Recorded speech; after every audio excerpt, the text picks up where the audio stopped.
may good news ngayong araw. Ikaw nang ano, no? Ikaw nang uh, in-unveil bilang Vibe Jock. Magiging daily na ang iyong ano, show at Yes. hosting gig. Ito naman talaga yung gusto mo, di ba, Quinay?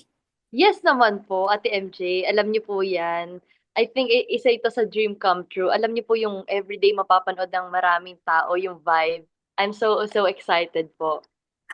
Vibe. Kasi parang nakita ko VJ Quinay, VJ Anna Ramsey, Hmm. meron din tayo mga kasama mo sila Ryle, di ba? Yes. Anong klaseng mga ang hosting na matutunghayan namin sa inyo? Kasi po ito at MJ is a music OPM countdown show na mapapanood na nga everyday sa TV5 ngayon darating na August. So, ayun po Ate MJ, ito po kasi is, alam niyo po yung possible may chance po kasi na yung mga tao po is mapanood ng live yung mga OPM artist na gusto nila. Pero ito po, botohan 'to, Ate MJ. Kaya may say po talaga yung mga fans, yung mga bias nila kung sino yung gusto nila Oh, mag-top 1. wow. So, para sa mechanics, dapat mag-follow sila sa Vibe na page. Wait, so ang daily is yung countdown. Pero balita ko meron din tong weekend slot. Yes, yes, meron din po, Ate MJ. So, parang mapapanood siya everyday sa TV5. Aha. Yes, yes. So, ayun po. Ano yung parang sinabi sa iyo, Quinay, na parang, oh, Quinay, meron ka bang ano, mga early na experience bilang isang VJ? Or ano yung pinaka earliest memory mo nang nanunood ng ano, no, ng mga ganitong klaseng countdown?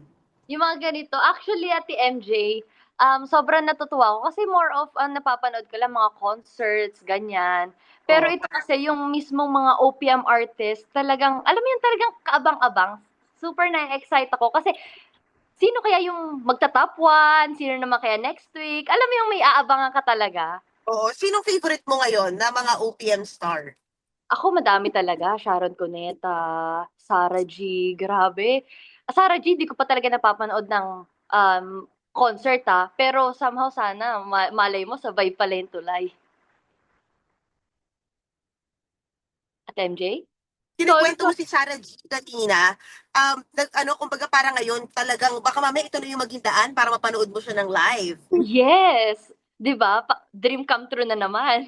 Wait lang, may question ako. Kasi nagsingaling ka na, di ba? Na-expose ka na sa mga OPM greats natin. Ang nakakatuwa, kahit na Gen Z ka, yung mga idol mo, parang mga, ano, no, mga, ang ating mga icon, ang ating mga, yes. sino nag-influence sa'yo na gustuhin yung mga mas senior stars natin? Kasi kahit syempre Gen Z ka, di ba?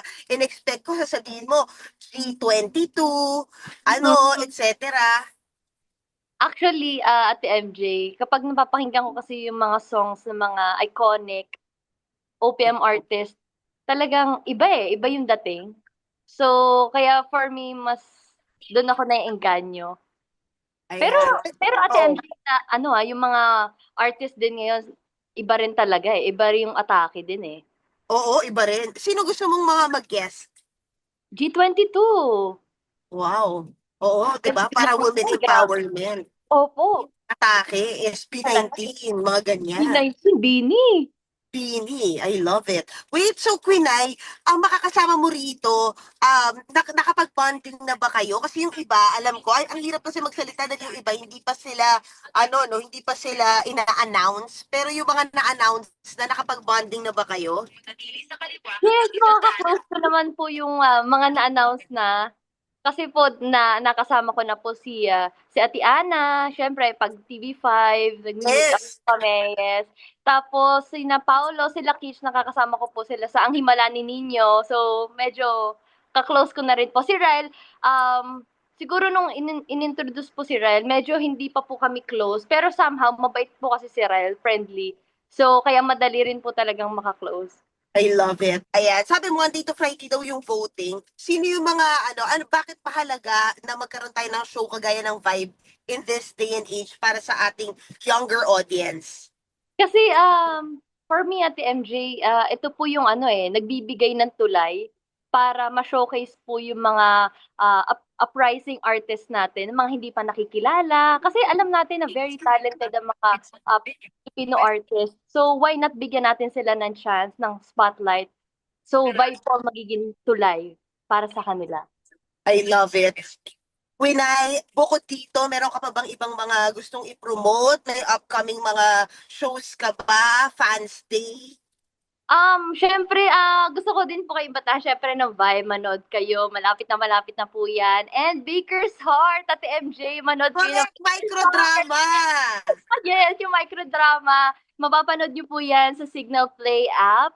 And syempre, alam nyo, free po yung 1 to 5 episodes. Tapos yung 6 to 50 po, may bayad. Pero, 20 pesos lang naman po. Alam niyo, sa murang halaga, kikiligin ka na, mapapaiyak, mapapatawa. So, ano pa, ngayon, lalo na't umuulan, di ba? Correct. Masarap yan, Oo. Ito yung perfect time na mag-ano ka, binge watch ka ng microdrama. di ba, Ate MJ? Correct, correct. Grabe, ano ka na ha? Talagang, kumbaga, mature rules ka na. Yes, di ba, Ate MJ? Yun din naman talaga yung gusto ko. Teleserye when? Soon. Soon! Claim natin yan. Yes!